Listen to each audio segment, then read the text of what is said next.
Great to see you. We're shooting a documentary about car culture in the UK, and I need a second driver. You've made a name for yourself, and it would be great to have you aboard. It's simple. You drive, I tell the story. Let's do it.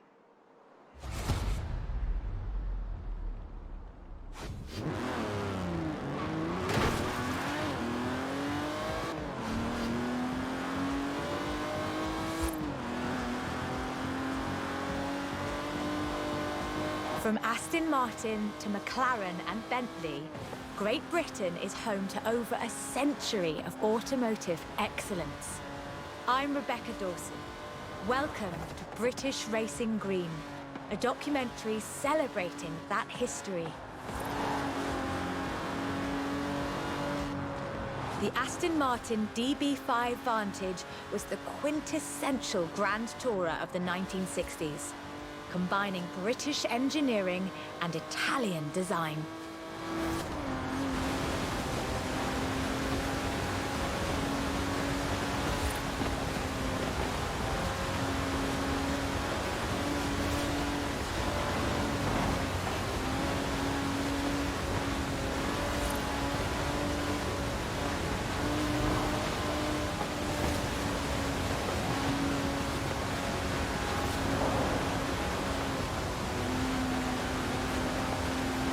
The Vantage featured side-draft carburetors and a refined camshaft profile, capable of a blistering top speed of 162 miles an hour in 1964. The clean lines of Superleggera's bodywork, reclining seats and wool carpets created a car that was luxurious as well as fast.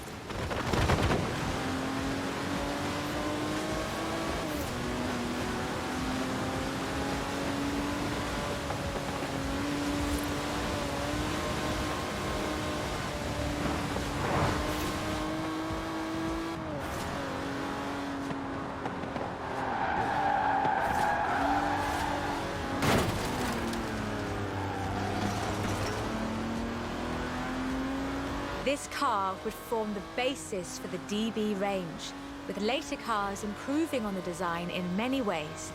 But none would ever achieve the sheer, iconic perfection of the Vantage. In 200 meters, turn left. Turn left. For all of its beauty and engineering perfection, only 65 of these beautiful machines would ever be built. If you own one, you own a piece of British history.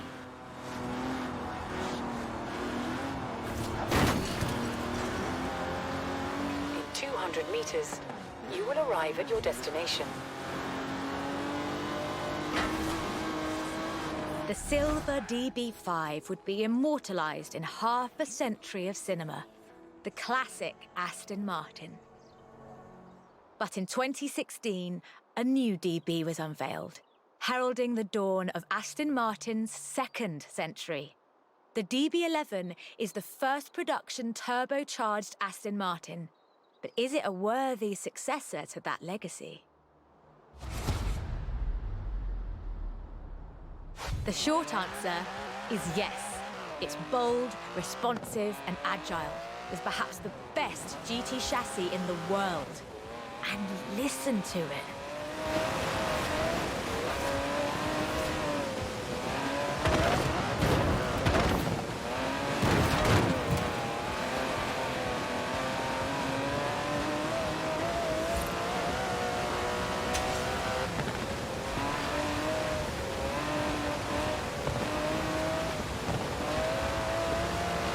Able to hit 60 miles an hour in 3.5 seconds, the DB11's 5.2-litre twin-turbo V12 boasts a top speed of over 200 miles an hour.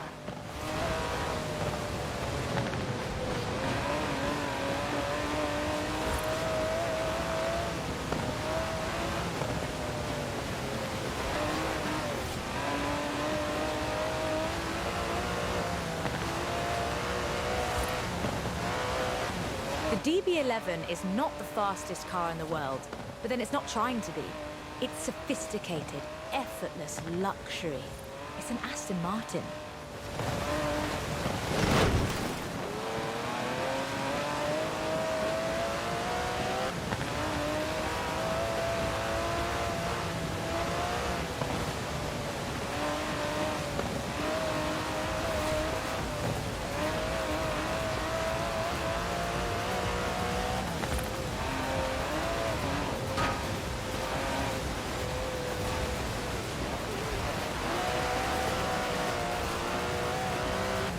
The DB11's front strakes channel air to create a virtual spoiler, providing downforce without compromising the car's clean lines. Brilliant.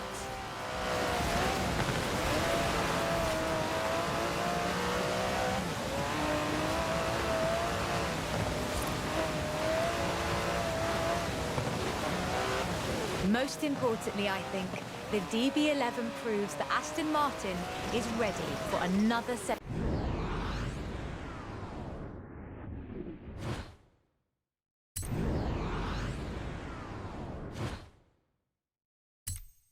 century of beautiful cars, and I can't wait.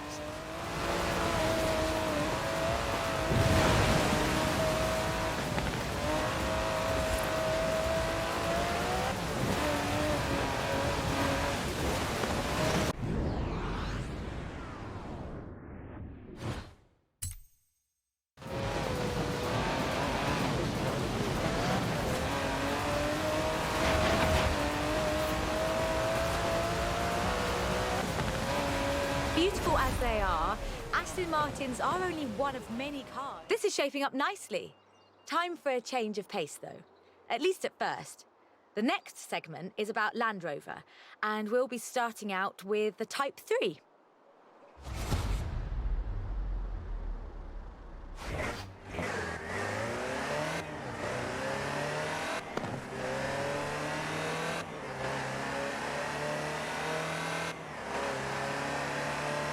Land Rover, the British sports utility vehicle.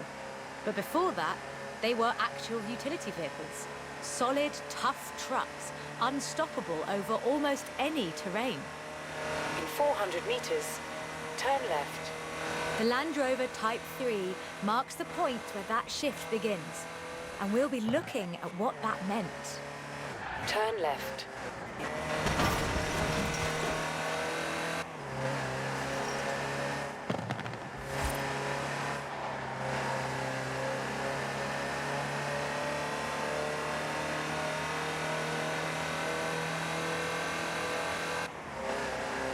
Land Rovers have taken on almost every task imaginable. They've been generators, tractors and ambulances. They've brought peace and carried medicines to disaster zones. They've even been buses. Over 500,000 Series 3s were built, and over 70% of those are still on the road today. They were extensively exported and built under license abroad. Belgium, South Africa, even Australia and New Zealand.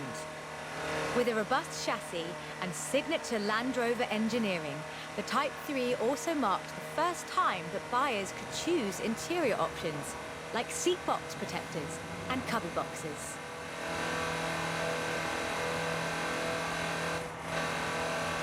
That trend continued, and by 1982, Land Rover were offering the county spec Type 3. Leisure drivers could choose from such luxuries as all-cloth seats, soundproofing and tinted glass. The trend was increasingly clear, and the future of the Land Rover was starting to take shape. If you squinted, you could already see the shape of the first sports utility vehicle, the Range Rover. While the stock Type 3 would never be particularly fast uphill, there is almost no hill that it couldn't climb. Or down, for that matter, if you put a proper winch on it.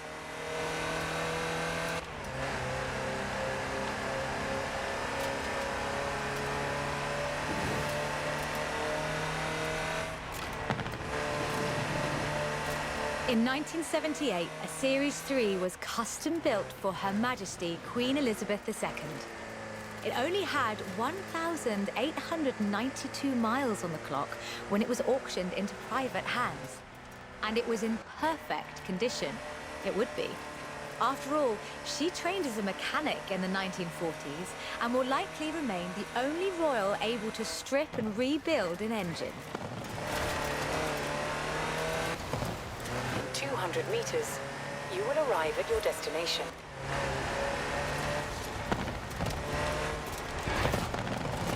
Along with the Range Rover, others would follow.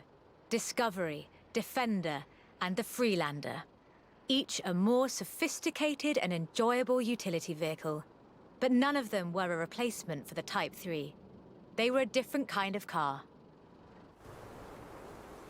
The Type 3 was arguably the first sports utility vehicle, an evolution of the design that would lead ultimately to this. The Bowler Nemesis, an off-road racing vehicle that turned into a production SUV, the Nemesis EXR.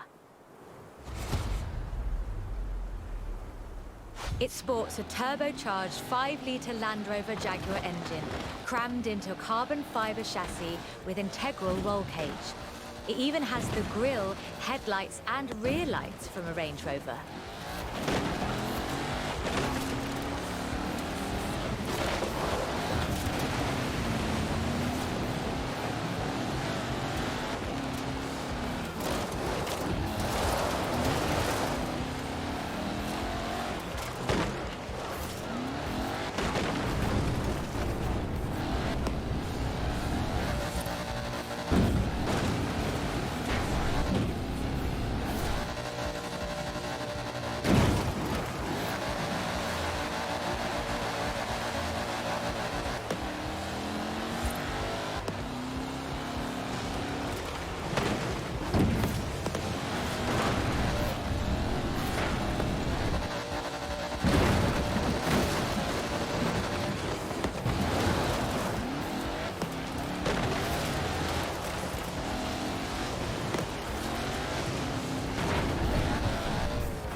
This is an all-terrain supercar.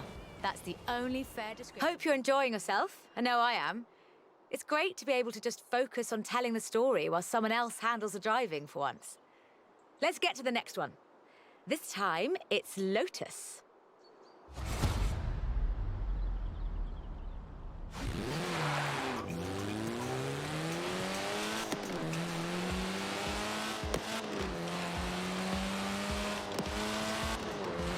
Lotus Engineering Limited began as many stories in British engineering do, in an old barn. The first Lotus cars were offered as kits. You built them yourself. From 1962, they began to actually build the cars themselves. The Elan Sprint showed exactly what they intended to do. Built around a steel backbone with a fiberglass chassis, the Sprint weighed in at a meager 687 kilos parked on the curb. On the road, this translated into brilliant agility and fantastic performance. Designer Colin Chapman famously said, "Adding power makes you faster on the straights. Subtracting weight makes you faster everywhere." He knew what he was talking about. In 100 meters, turn right. In 100 meters, turn left. Widely hailed as one of the greatest sports cars of the 1960s, the Elan would be closely studied and emulated, inspiring such masterpieces as the Mazda MX-5. The Elan has all the energy, style, and enthusiasm you would expect. Bold, quick, and fun. So much so that they put it in the name. The Elan Sprint was a financial as well as an engineering success for Lotus, validating their approach to design and resulting in a whole family of light, agile roadsters. Which brings us to this, the Lotus Exige. It's heavier than the Elan, admittedly, but it's faster. Much, much faster. Touch the pedal, the Exige responds with instant, relentless acceleration, as you'd expect. With a 0 to 60 time of 3.8 seconds and a top speed of 170 before upgrades and tuning, the Exige is uncompromising.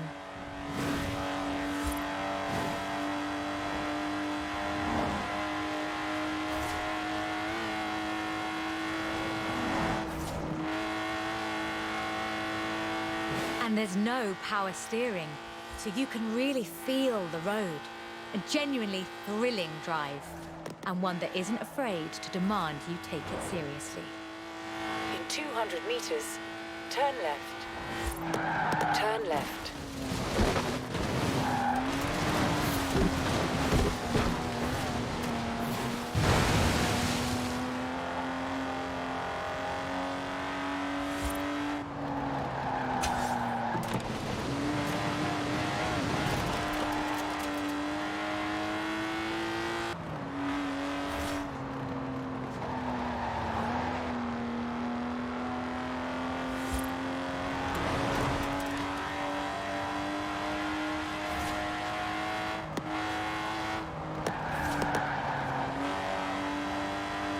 In 400 meters, you will arrive at your destination.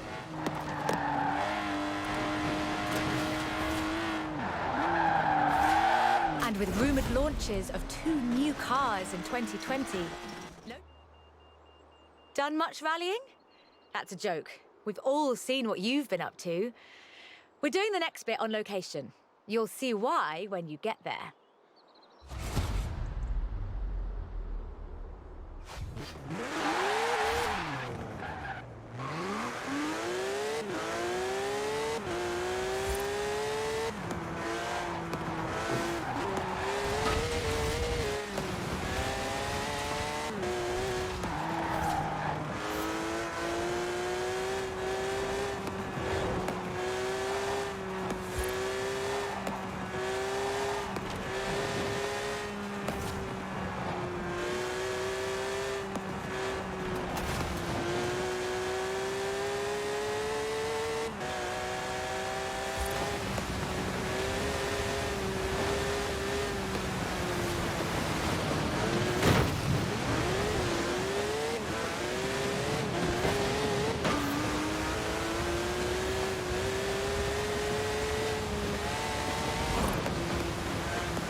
In 400 meters, you will arrive at your destination.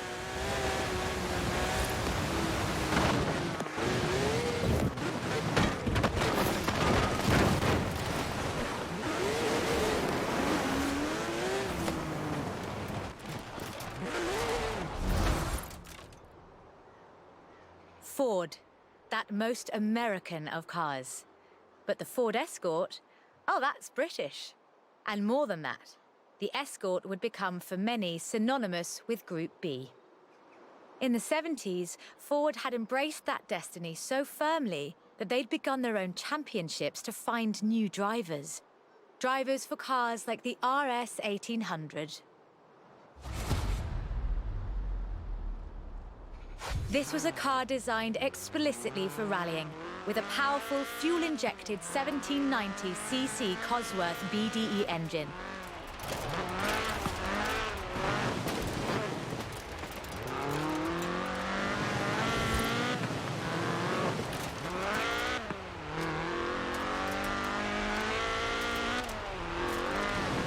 homologation rules required that all cars entered into the group be production, so Ford built 200 of them.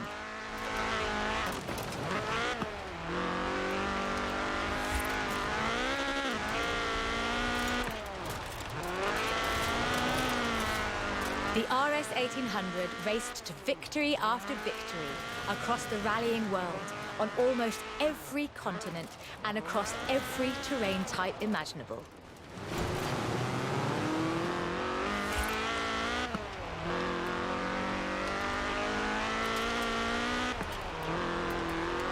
This car was basically unbeatable.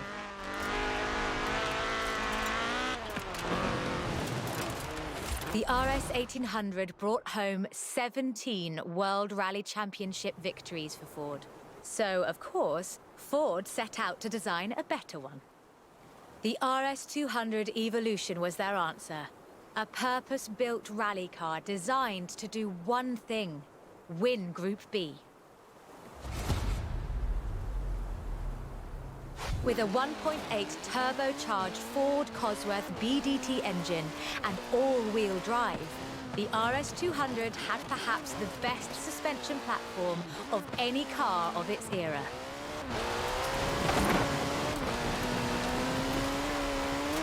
The chassis was fiberglass from Reliant, and the massive Ford parts bin was raided to give the car that iconic look.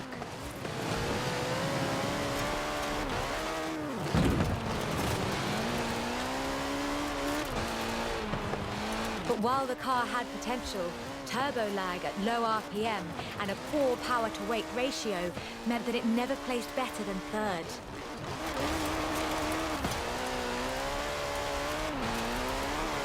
The end of Group B in the mid-80s meant the end of the RS 200 as a rallying car. Fortunately, Ford built over 200 as part of the homologation. You know, I really like this car. Not that I'd want to drive it for too long. Squeeze yourself in there and let's see just how fast you can make it go. Which won't be too fast. But hey, I could be surprised. The Peel P50 has the dubious honor of being the smallest production car in the world.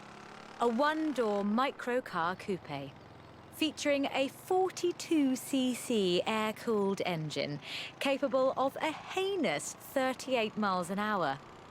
And a handle, so you can pick it up and carry it with you when you get to work. And keep in mind that this is the production version. The prototype had the single wheel at the front. Why would you think that was a good idea?